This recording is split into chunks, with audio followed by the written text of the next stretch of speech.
J.D. Vance walked into the restaurant that evening, unaware he was about to face the worst humiliation of his life.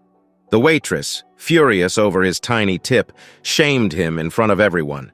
But his response left her in tears, and by the time she realized the truth, it was too late. The small, cozy restaurant sat right in the middle of downtown, tucked between bustling shops and office buildings.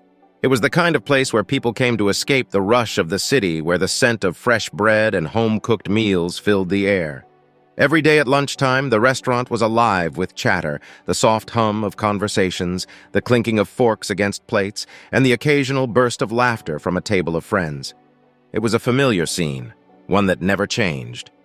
Sarah, one of the waitresses, moved quickly between tables, balancing trays and refilling drinks with ease. She had been working here for years and knew most of the regulars by name. Some were businessmen grabbing a quick lunch. Others were older couples who had been coming here for decades. She loved the rhythm of the place, the steady flow of customers, the comforting aroma of food, the way people gathered over meals and shared moments of their lives. But today felt different. There was something in the air, something she couldn't quite put her finger on. A shift, a feeling, as if something unusual was about to happen. The bell above the door chimed, signaling a new arrival. Sarah turned her head out of habit, ready to greet whoever had walked in. But the moment she saw him, her breath caught in her throat. A man had entered, dressed casually but with a presence that made him stand out. His face was unmistakable, J.D. Vance, the best-selling author, the political figure everyone had been talking about. Sarah had seen him on TV, heard his name in conversations, even read his book. But now, here he was, standing in her restaurant as if it were just another ordinary lunch spot. Her pulse quickened as she glanced at her co-workers. She wasn't the only one who had noticed. The energy in the room shifted. A few heads turned, whispers spread, but no one wanted to be too obvious. Vance walked through the restaurant with quiet confidence, his gaze scanning the room until he found an empty table by the window. He moved with purpose, not seeking attention but commanding it anyway. There was something about him, something in the way he carried himself, that made Sarah feel as though she was witnessing a moment she wouldn't forget. She took a deep breath, smoothing out her apron and brushing a stray strand of hair behind her ear. She wanted to make sure she looked professional, even though her hands felt unsteady. "I'll take this one," she whispered to herself, before grabbing a menu and walking toward his table, her heart pounding in her chest. As she reached him, she put on her best smile, the one she had perfected over years of working in customer service. It was warm, welcoming, but not over the top. She wanted to act natural, even though this was anything but an ordinary interaction. "Good afternoon, sir. Welcome to our restaurant. My name is Sarah, and I'll be your server today. How are you doing?" she said, her voice steady despite the nerves bubbling inside her. Vance looked up from the menu, his expression calm but slightly tired, as if he had been deep in thought before she arrived. He gave a small, polite smile. "Doing well, thank you," he said, his voice smooth yet reserved. "Just trying to decide what to have." Sarah nodded, determined to make this a great experience. She had served all kinds of people before, local politicians, business owners, even a few celebrities. But there was something different about this moment. Maybe it was the way the entire restaurant seemed to hold its breath, waiting to see what he would do. She took a breath, slipping into her usual rhythm. "Well, if you need any recommendations, our special today is the grilled salmon with roasted vegetables, and it's been getting amazing reviews. A lot of our regulars say it's the best dish on the menu." She saw him consider it, but before he could respond, she continued, eager to impress. "We also have fresh-baked bread served with our house-made garlic butter. It's been a favorite here for years. People say they come back just for that." She smiled, watching his expression, wondering if he would take her recommendation. This was just another lunch service, another customer at a table, and yet it felt like something more, something she would remember. The idea of giving J.D. Vance the best dining experience possible had Sarah practically glowing with excitement. She had always prided herself on her service, but this was different. This wasn't just any customer. This was someone important, someone influential, someone who had the power to shape opinions, to inspire people, to make real change in the world. She wasn't just serving a meal, she was creating an experience, and she was going to make sure he left with the best impression of both the restaurant and of her. She couldn't believe how the day had taken such an unexpected turn. She never imagined she'd be serving a best-selling author and political figure. It almost felt unreal. "Anything to drink?" she asked, shifting her weight slightly as she glanced at the menu in her hand, mentally going over the drink options in case he needed a recommendation. Vance took a moment to look at the menu, his expression thoughtful. He wasn't rushing his decision, and Sarah waited patiently, determined to give him the best service possible. Finally, he glanced up at her. "I'll have the iced tea, please." Sarah's smile widened. "Excellent choice," she said with genuine enthusiasm. She didn't know why, but she felt this growing desire to make his experience here unforgettable. It wasn't just about good service anymore. It was about creating a moment, something that would stand out in his memory. As she jotted down his drink order and turned toward the kitchen, she couldn't help but glance over at her co-workers. They were watching, just as excited as she was, and she shot them a wide grin. She couldn't wait to tell them all about this later. As she walked to the back, she found herself thinking about what more she could do. Sure, she would give him great service, that was a given. But how could she go above and beyond? How could she make this meal special? She wanted him to leave not just satisfied, but impressed. She reached for the chilled glass of iced tea, but before heading back to his table, an idea struck her. Just bringing the drink wasn't enough. She needed to do something extra, something small but thoughtful. A gesture that would make him feel valued. With a quick glance around the kitchen, she grabbed a small dish and filled it with a few complimentary olives and marinated vegetables, something they usually reserved for special guests or VIPs. It wasn't much, but it was an unexpected touch, and she hoped he would appreciate it. When she returned to the table, she carefully placed the glass of iced tea in front of him, then slid the small dish beside it with a warm smile. "Just a little treat while you wait," she said, keeping her tone casual but friendly. Vance looked at the dish for a moment, his face unreadable. Then, he reached for an olive, popping it into his mouth. He chewed thoughtfully, then gave a small nod. "Thank you," he said. His tone was polite but not overly enthusiastic.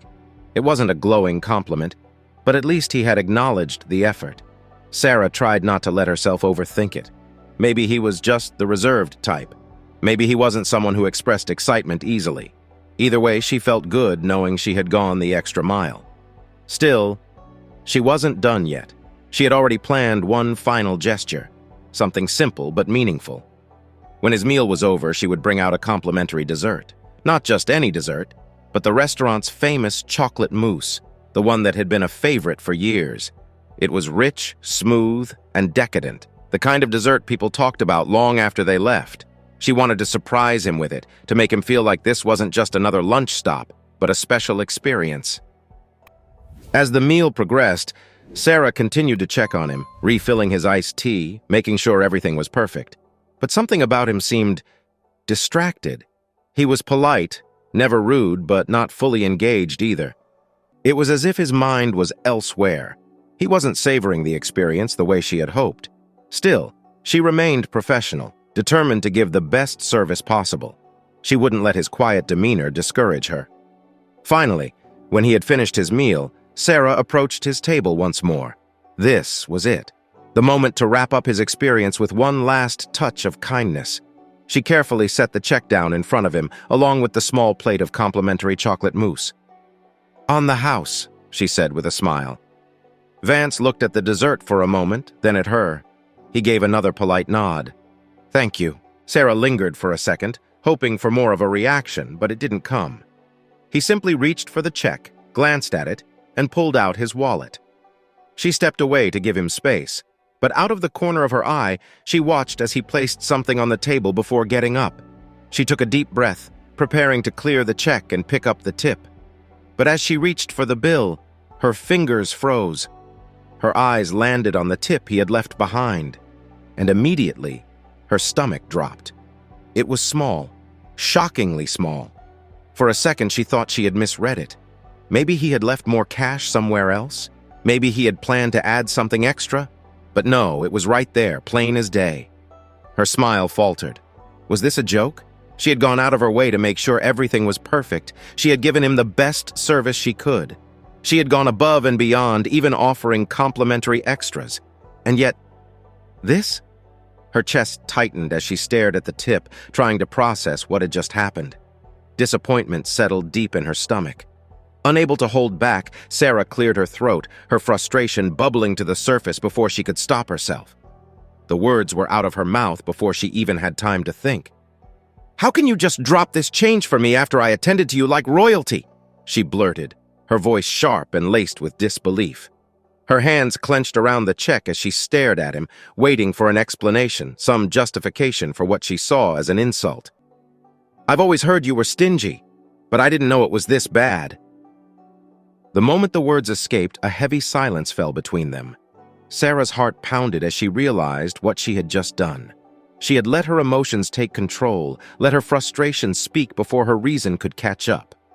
J.D. Vance, who had been reaching for his jacket, paused mid-motion.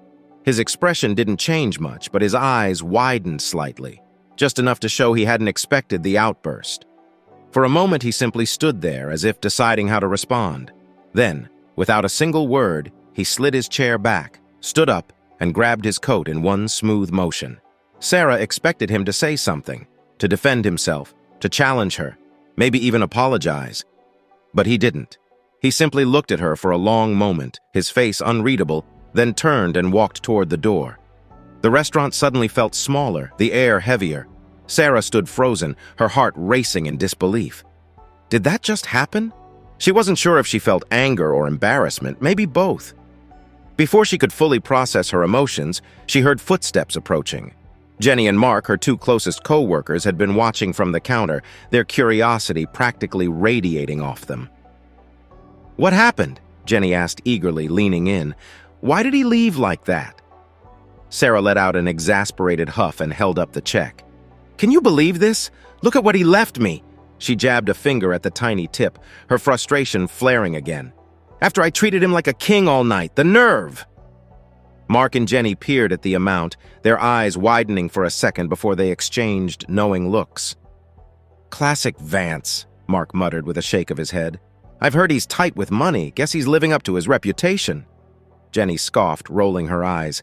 "Seriously, he's got wealth, fame, influence. He couldn't spare a decent tip." The three of them shared a laugh, their irritation feeding off each other. Mocking him felt good. It made Sarah feel justified, like her reaction wasn't over the top. It wasn't just about the tip anymore, it was about what Vance symbolized to her. A powerful man who, in her eyes, didn't care about the ordinary people who worked hard to serve him. But then, something caught her eye. A small piece of folded paper, barely visible, tucked underneath the bills he had left behind. Her laughter faded. "What's that?" Jenny asked, noticing Sarah's change in expression. "I don't know." Sarah reached for it cautiously, her fingers trembling slightly as she unfolded the paper. Her stomach twisted as she read the message inside. "Dear Sarah, I know the tip isn't much, but please understand this is intentional. I'm part of a program that identifies individuals with untapped potential, people who have the drive but not the resources to reach their full potential. I've watched you work tonight. Your dedication, your attentiveness, your genuine care, all of it stood out. This is not about money. This is about opportunity. I want to offer you a chance to join an exclusive mentorship program that invests in the lives of ordinary people with extraordinary potential, people like you. Please contact the email below if you are interested. This is a real opportunity, and I believe you deserve it. J.D. Vance." Sarah's breath caught. Her eyes flicked over the words again, and again. Her heart pounded for an entirely different reason now. The small tip, the one she had mocked, wasn't a sign of stinginess. It wasn't an insult. It was part of something much bigger, an invitation, a once-in-a-lifetime chance. She swallowed hard, her face burning as she processed what this meant. He had been watching her. Not in a judgmental way, but in a way that recognized something in her. Something she hadn't even recognized in herself. Her hands trembled as she lowered the note. Jenny and Mark, who had been laughing just moments ago, had gone completely silent. Jenny leaned in, eyes scanning the note. As realization dawned, she clapped a hand over her mouth. "Oh, my God!" Mark let out a low whistle. "Wow! I can't believe you said that to him," Jenny whispered, her voice filled with disbelief. "He was offering you a real shot, Sarah.